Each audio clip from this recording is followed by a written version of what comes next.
I am decked out in my Dodger regalia. I was too tired this morning to even think about it. We are morning after Freddie Freeman's walk-off home run, home game run. 3. The second one in a year. And he did this. Can't make it up. He did this game 1 of last World Series. I was there with my daughter Grace, which is amazing. And I should have been there last night. Yeah, killing me. I know a guy named John Langbine. I could have gotten tickets. Yeah, I was there in 2018 when it was 18 innings and Max Muncy hit the walk-off home run. The problem with that World Series, because the Dodgers lost that. We lost that to the Sox. Yeah, I was hunting. I was in Arkansas. Oh. And actually I went to bed and my Sasha's uncle's like, some Dodger fan you are. Yeah. No, he wasn't wrong. I was in the stands till late at night. And actually that game, because this was before the pitch clock and all that, so that game was over. It was 7 hours and 20 minutes long. Oh, yeah. So it was longer than the one last night, even though it was the same number of innings. It's so funny because I can remember every kind of place I was last night because I wasn't watching the whole game the whole time.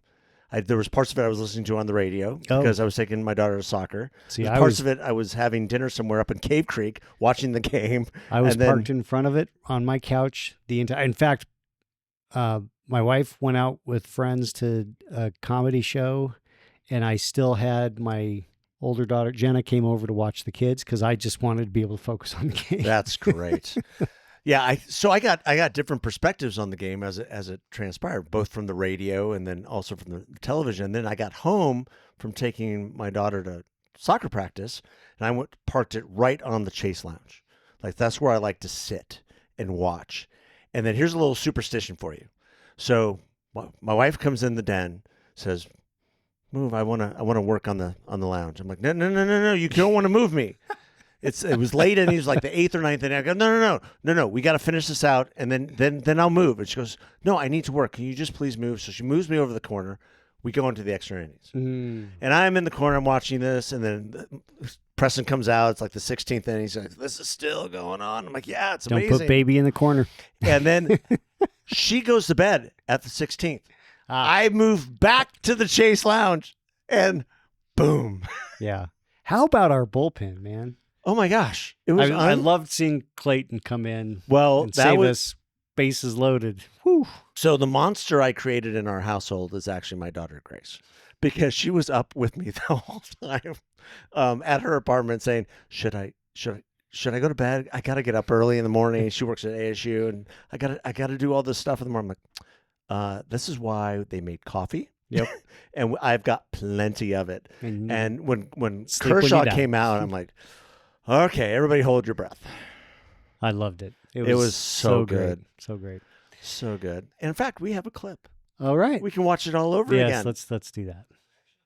In Los Angeles, Freeman sends a fly ball to center field. Varsho's going back before the clock strikes midnight. Freddie Freeman has ended it. It's a repeat hero with the last word on a Game 3 before the clock classic. strikes midnight. I mean, it's just wild. It was a full count, and it's the bottom of the 18th. And remember, he had hit. Let that sit in. Bottom of the 18th. Yeah, 2 full games. He had hit 2 others earlier in the night that fell just a little bit short. Yeah. Because as it got later, the air cooled, and the carry on the ball was definitely not as much. So there were at least 4 balls hit that could have been game enders. That should have been.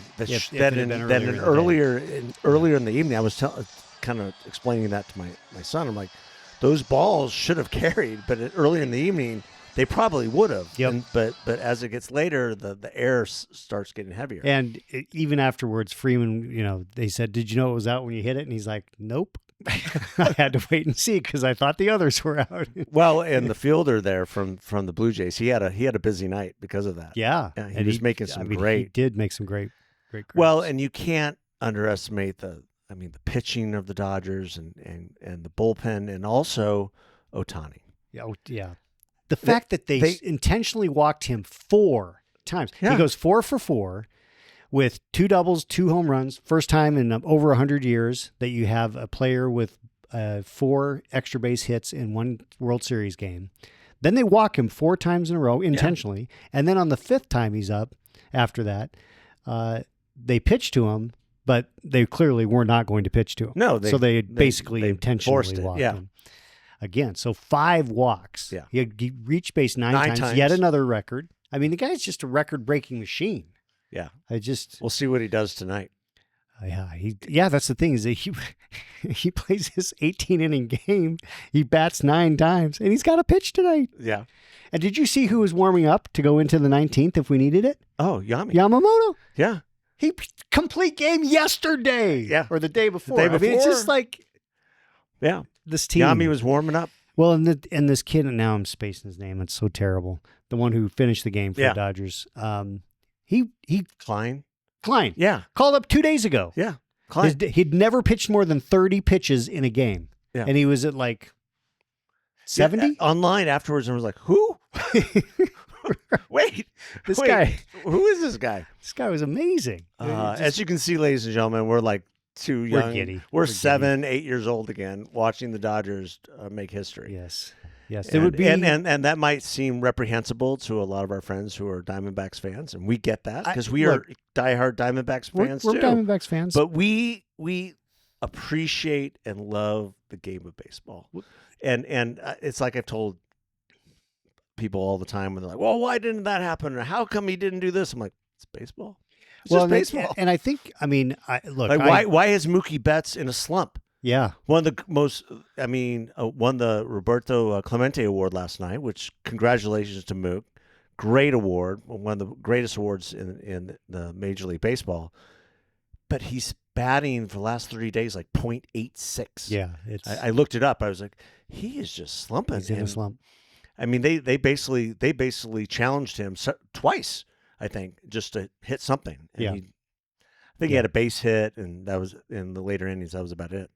I mean, to go back to your point about being a Dodgers fan, I mean, I think that, anyone who grew up in Arizona in the 70s and 80s, and, we didn't have a team. Nope. Right? So you were either, like, if you're in Phoenix, you're either a Cubs fan because or you're a Giants fan. Yeah. Because we had the Firebirds were the Giants team, the AAA team. So you had Giants fans. You had Cubs because they were longtime spring training, here, or Dodgers because that's what you could hear at the radio. Illinois transplants here. Yeah. So many Midwest transplants here. Right. And so it's just like you have your first love. Well, it was the only thing on the radio. Right. Like, I mean, growing up for me, that's all my dad would listen to. I mean, it's Vin Scully. He would listen to Vin Scully. I never knew a weekend, or at least when I was in the car with him on the weekends, that Vin Scully wasn't on the radio. Right. He's like, and so how many times he would make me sit in the car, he made me sit in the car during the World Series. I've talked about this before. I mean, I can remember. We're not getting out of the car. You're going to need to listen to this.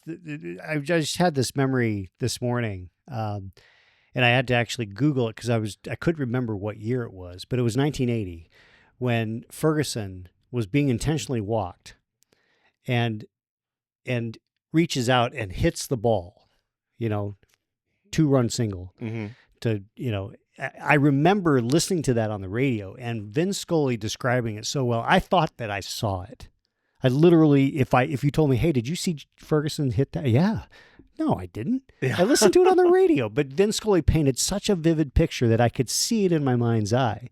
And that's the memory that I have. Oh, yeah, completely. It's just amazing. I don't have that detailed a memory, but the biggest memory that I've recalled before is being in our carport is the World Series against the Yankees. And my mom kept coming out to the car and saying, "Dinner's on the table." And my dad was like, "Go back inside. We are listening to the game out here." She's like, "But it's on in here." Yeah. Right. She didn't understand. She's like, "What are you doing?" Yeah. Well, I mean, it was a very common thing to see in Dodger Stadium. People at the game with the transistor radio, with listening to Vin Scully while they're watching the game. Well, you know what's so funny about that? Because, as you know, I'm a crazy USC Trojan football fan. and they have a commentator named Pete Arbogast. He's been doing the games for a gazillion years, and I will do the same thing with USC games. I will literally be watching the game and listening to Pete in my ear, and my wife will look at me like I'm a complete, total freak. And she's like, "You're listening to the game. Why?" I go, "Yeah, there's about a 20-second delay." And she's like, "You're insane." I go, "Yeah, probably, but I'm gonna learn some things from him that I'm not gonna learn from them." Yeah, it's a richness. Yeah, So it's the same sort of tradition. Like there's certain broadcasters who just have been part of the organization for so many, many years, and they encapsulate, the experience. Yeah. And so you wanna like Vin Scully, you wanted him to paint that portrait for you as you're watching the game, right? Or not, or just driving down the street in your car with Peter Arbogast. It's when he says, "How do you do?" And then you're like, "Yes, I'm so proud to be a Trojan," and it's the same thing. Yeah. Well, it was a great game, and we've got 2 more at home. Yeah, we got to close this out at home. Maybe Wednesday's it. But you know what? Kudos to the Toronto Blue Jays. Oh my gosh, they really are incredible, and they absolutely deserve to be there. And I mean, wow. Game 1 was humbling. Yeah, they score 11-4. Good Lord. Yeah. Yeah, I actually turned that off. I was like, I can't watch this anymore. It's too hard, too painful. Yeah.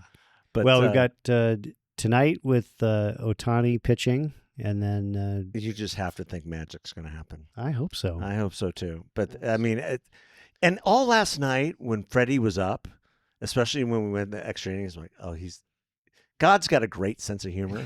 I told Grace this morning. I go, God's got a great sense of humor. He might just do it again. Yeah, he did. Yep.